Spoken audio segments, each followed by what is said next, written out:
Hello again, everybody. Hey, everybody. Darren here from the Music Vault. I had a bunch of stuff sitting around here. I just got this one thing in the mail today or yesterday, so I thought I would do a video. I just did one. It's uploading as we speak. This is a new, what I've acquired, new video. There has been some stuff, but I've put it away. Some I can't remember what I got. And some stuff I've left out. So we'll start with what I got yesterday in the mail.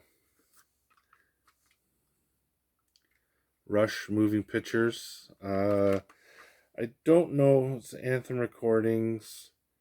I don't know what pressing this is. I know it's a Canadian pressing.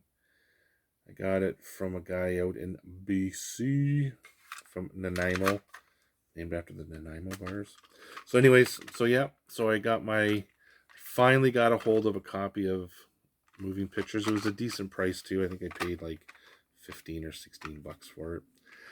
You know, you're not I don't care who you are unless you scour constantly in the um thrift stores and charity shops.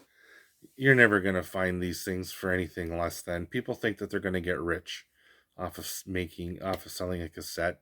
I mean, originally that cassette was probably $8, and the guy is selling it now for 15. So, yeah, I don't know. Anyways, so I needed that for my Rush collection, which is sitting right there. Um, I have to fill that. It's a cassette holder. I have to fill it with just Rush, and I will. I need one, two, three, four, five, six, seven more, and it's filled. And I'm pretty sure I can do that. And but right now it's got my Ramones in there. Anyways, that was that. Up next, I went to the Penn Center, which is a mall in my city, and went to the record shop, Sunrise Records, and I picked up. I've had this in my hand a few times, and it was a decent price. And I'm like, do I want it? And then I would find something else, and I'd be like, um, well, I'll put this one back and I'll get it next time. And for some reason, this thing was always there. It Every time I went in, it was there. So this time I figured, you know what? I'm just peeling off the sticker on the top. I figured this time I'm gonna get it. It's a band called Ranger out of Sweden. I think this is their only album. This came out in 2016. I picked it up, and it's like thrash metal, and I threw it on. It's on Spine Farm Records. I looked for the vinyl online, and the vinyl is like a ridiculous price. And this CD, I paid $13 for it, and I think I've seen it on eBay for like 46 or something like that already. So I think it's out of print. I'm not sure. I don't know much of the band. I just know that um, they're from Sweden, I believe. Anyways, I threw it in the deck in the car, and it reminds me of Razor, um, the Sheepdog era. Just the fast guitar picking and the vocal style and delivery reminds me of Razor a lot. This is a really good album. I wish I would have picked it up a long time ago, but yeah, I didn't. And but this time I did, and it's a good album. I highly, if you come across it, if you're into bands like Enforcer or Ram, um, they're probably up there. It's not the same clean vocal style. These guys are a little bit more, like I said, Razor ish. But yeah, pick it up. It's a good album. You won't be disappointed. Up next, I also picked up Anthrax Among the Living. It was $8. Um, I have this in a compilation. there. It's the first 4 albums released or whatever in a box set. I have it that way. I don't have a standalone copy. I don't even have this on vinyl. And I've hunted for this on vinyl because this is probably one of my favorite Anthrax albums as well. Yeah, I would say this is my favorite Anthrax album, actually. Among the Living, Cotton Amash, I Am the Law, Evil Knee Confessin', Skeletons, Indians, Imitation of Light. This is a great album. And they had it for, it was $8.99. So I went, you know what? I think I'm going to grab that. So I did. And there it is in my collection. Yeah.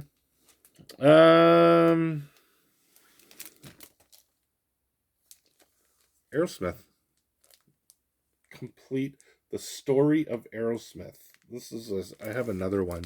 It's not like this. I think it was put out I think it's either Life or Rolling Stone. It's in my magazines. I like these magazines that are dedicated to nothing but the band. I have a bunch of these. I have a few Van Halen, an AC/DC, a couple Aerosmith. I got 3 Eagles, 2 Rush. No, I got 1 Rush and 1 Rolling Stones. That Rush was on the cover, and they're in feature of the band. Grateful Dead, Pink Floyd, stuff like that. They're just geared toward that band. There's no other bands in there. There might be articles on that, but old pictures and stuff. I thought that was pretty cool. I spotted this one, and it's spotted at Walmart, actually.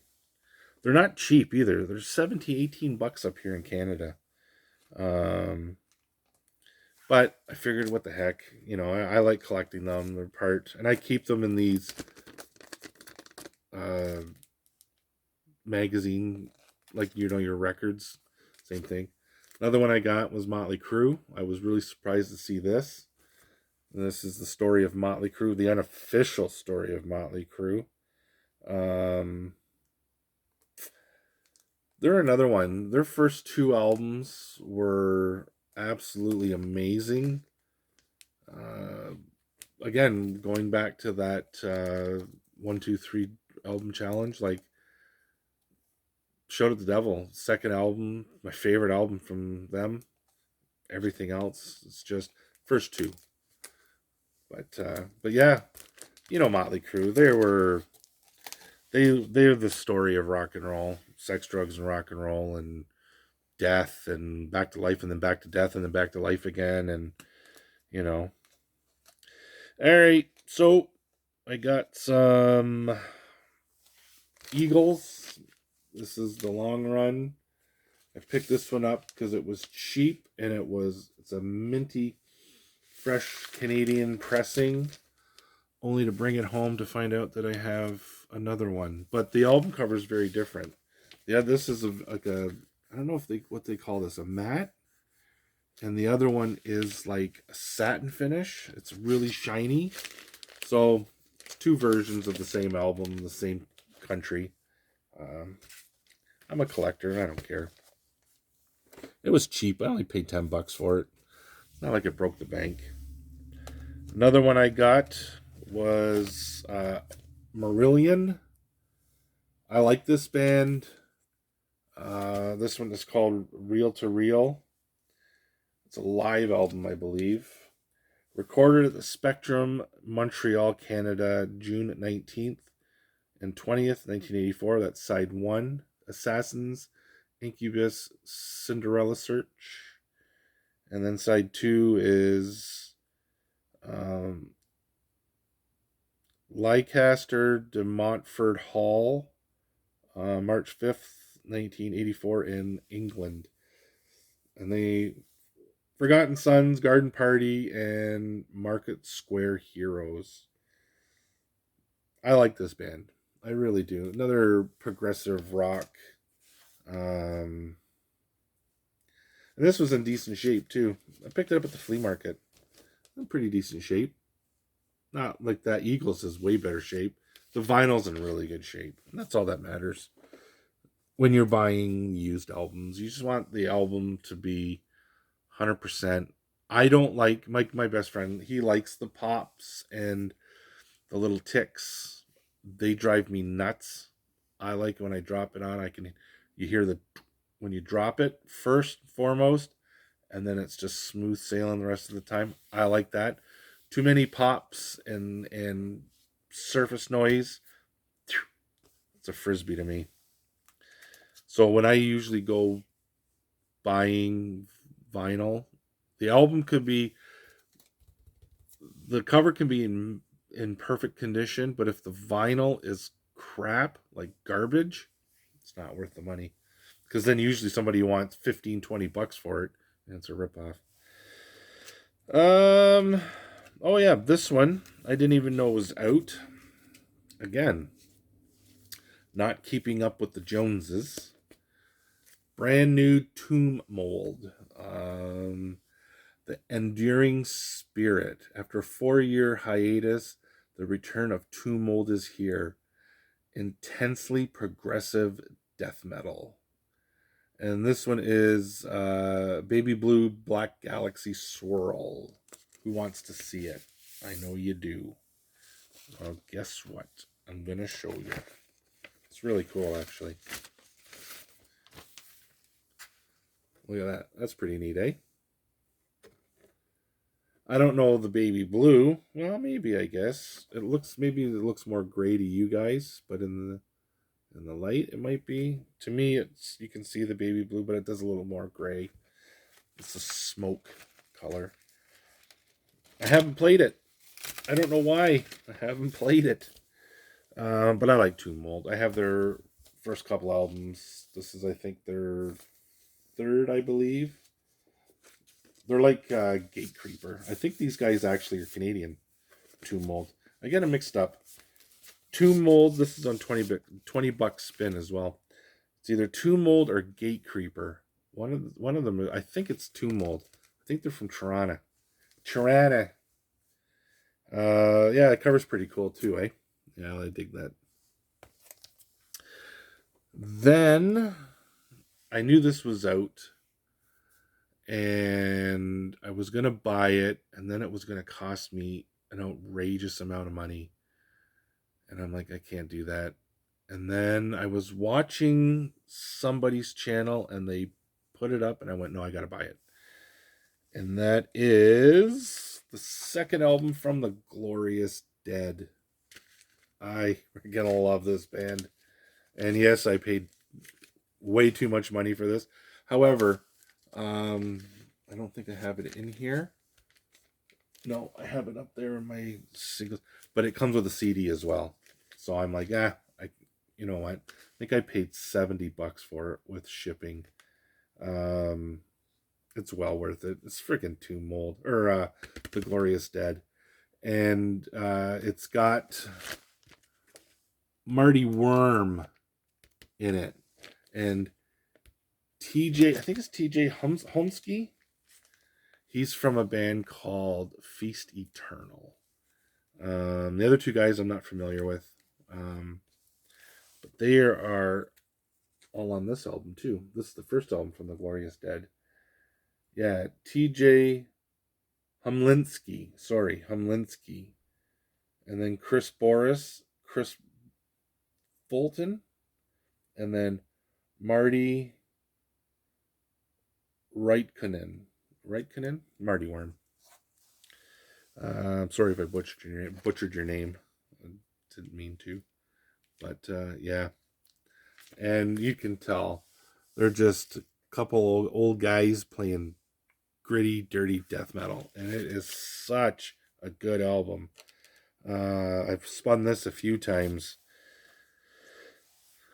I highly recommend it if you like Marty Worm or if you like gritty, dirty death metal. I highly recommend it. I can't remember who had it. It's going to tick me off now. Anyways, doesn't matter. So, anything you want to talk about? No? Okay, I'll let you guys go. You guys have a great day. And I'll see you next video when I get around to it. I don't do videos too much anymore. I don't know why. Lazy, I guess. I don't know. I want my audience to really want. No, I'm just kidding. Bunch of crap. Anyways, I keep saying I'm going to do a room tour. Maybe I'll clean it up today and do a room tour. I mean, it's not much to clean up, but I got to put those albums away in that. So, cheers.